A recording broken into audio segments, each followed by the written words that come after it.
Hello guys, আসসালামু আলাইকুম। আপনাদের মাঝে নিয়ে আসলাম তুমি ফুলে আমার গল্পের 15তম পার্ট। তো কথা না বলে গল্পটা শুরু করা যাক। আবির, তুই আমাকে এত বড় কথা বললি? সুমনা চল, এখানে এই বাসায় আর এক মুহূর্ত নয়। সুমনা হাত টেনে রুমে নিয়ে গিয়ে সব গোছাতে লাগলো। এবার আবির ওর মায়ের সামনে গিয়ে দাঁড়ালো। মায়ের হাত দুটো ধরে বলল, আবির বলতে লাগলো, আম্মু আমাকে ক্ষমা করো, জানি তোমার বোনের জন্য খারাপ লাগছে, কিন্তু মা, রুহি আমার স্ত্রী, ওকে ভালো রাখার কর্তব্য আমার। তাছাড়া খালামণি যে কাজগুলো করেছে তা অন্যায়। আজ যদি রুহির জায়গায় তুমি থাকতে আর এই পরিস্থিতিতে বাবা যদি প্রতিবাদ না করতো, তাহলে কি তোমার কেমন লাগতো?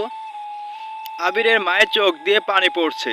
আবিরে মা, ও এমন করবে আমি ভাবতে পারিনি। তোর দায়িত্ব তুই ঠিক পালন করেছিস। রুমে গিয়ে ফ্রেশ হয়ে নে বাবা, বলে আবির মা রুমে চলে গেল। আর আবির রুহিরও হাত ধরে রুমে নিয়ে গেল। রুমে গিয়ে আবির ফ্রেশ হতে ওয়াশরুমে চলে গেল। ফিরে এসে বলল, আবির রুহিকে বলল, তোমার না মাথা ব্যথা করছে, তাহলে নিচে কেন গিয়েছিলে? মাথা নিচু করে রুহি বলল, ভালো লাগছিল না, তাই ভাবলাম একটু গার্ডেন থেকে ঘুরে আসি। আবির রুহির পাশে বসে পড়ল। রুহির হাত দুটো ওর হাতের মধ্যে নিয়ে বলল, আবির, তোমার অনেক কষ্ট হয়েছিল তাই না রুহি? চোখ নামিয়ে রুহি, না না না তো, কষ্ট কেন হবে? আমি কি কিছু বুঝি না রুহি? রুহি চুপ। আমি কখনোই তোমাকে কষ্ট পেতে দেব না রুহি। তুমি হয়তো জানো না, তুমি আমার প্রথম ভালোবাসা, আর আমি জানি তুমি আমার শেষ ভালোবাসা। রুহি আবিরকে জড়িয়ে ধরলো। ওর চোখ থেকে পানি ঝরছে, একটা আনন্দের অশ্রু। এই তুমি একটু ঘুমাও তো, না হলে মাথা ব্যথা করবে। রুহি বলতে লাগলো, আমার এখন মাথা ব্যথা করছে না তো। তবু তুমি এখন ঘুমাবে। আমার একটু কাজ আছে, আমি বাইরে যাব, ততক্ষণ তুমি ঘুমাবে। রুহি বলল, কিন্তু? কোনো কিন্তু নয়, আমি এখন রেডি হয়ে বেরোবো, তার আগেই তুমি ঘুমাবে, ওকে? আচ্ছা। মুখ গম্ভীর করে শুয়ে পড়ল রুহি। ঘুমও আসছে একটু, তাই তাড়াতাড়ি ঘুমিয়ে পড়ল। সুমনারা একটু পরই রওনা দেবে।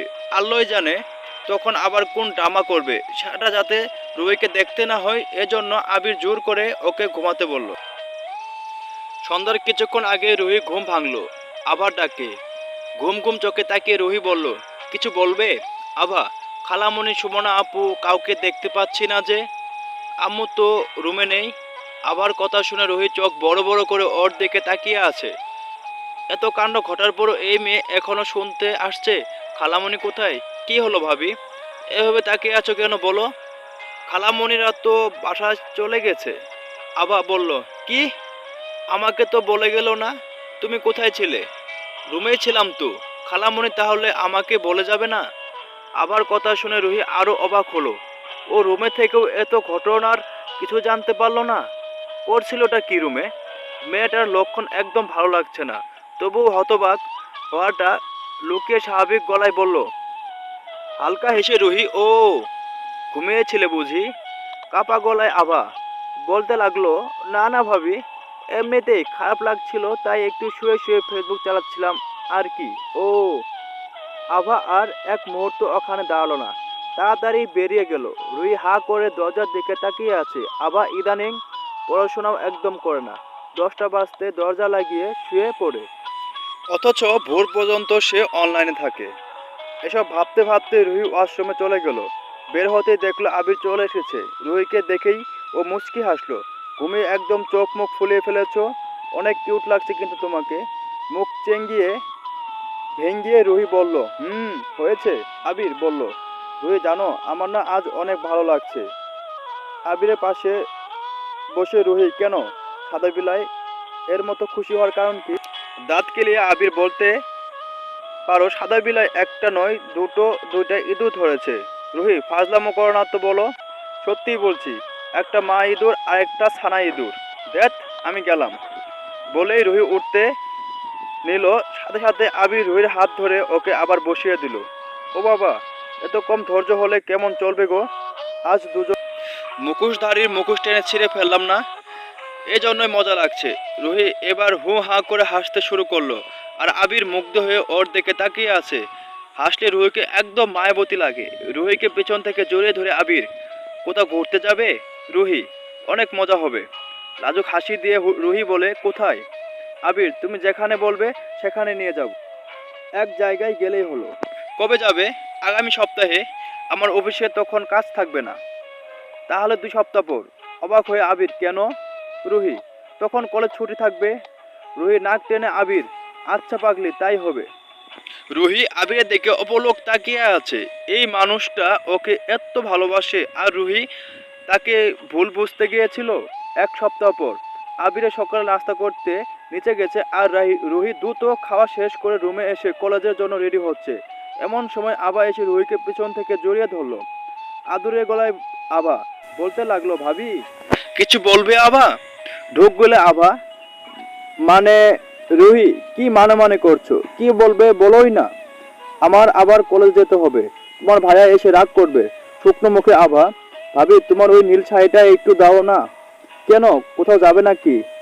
আভা বলল, ভাবি, আসলে হয়েছে কি, আমার একটা বান্ধবীর জন্মদিন তো, তাই সেখানে সবাই মিলে ঘুরতে যাব।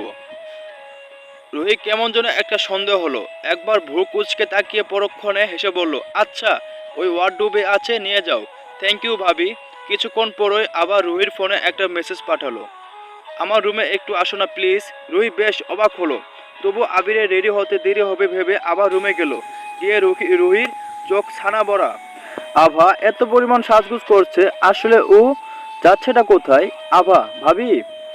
রুহি নির্বিকার, একটু জোরে, কি ভাবছো ভাবি? রুহি, কো কিছু না। আভা, দেখো না ভাবি, শাড়িটা কেমন পেঁচিয়ে যাচ্ছে, একটু ঠিক করে দাও, আর চুলটা একটু খোপা করে দিবে। চুলটা খোপা করা শেষ করে দাঁড়াতে আবির ডাকতে শুরু করলো, আবির। রুহি, কই গেলে আবার এখন? দেরি হয়ে যাচ্ছে তো। রুহি, এই আছি, আমি আসি, আমার দেরি হয়ে যাচ্ছে, সাবধানে থেকো, কেমন? কথাটা একটু চাপা গলায় বলল রুহি। সঙ্গে সঙ্গে আবার মুখটা কেমন ফ্যাকাশে হয়ে গেল। বিষয়টা খেয়াল করে রুহি একটু মুচকি হেসে তদন্ত হয়ে বেরিয়ে গেল। আবার কেমন যেন অস্থির লাগছে। রুহি সব বুঝে গেল না তো? পরক্ষণে রুহি কলেজে চলে গেছে। মনে পড়ে ঠোঁটের কোণে হাসি ফুটে উঠল।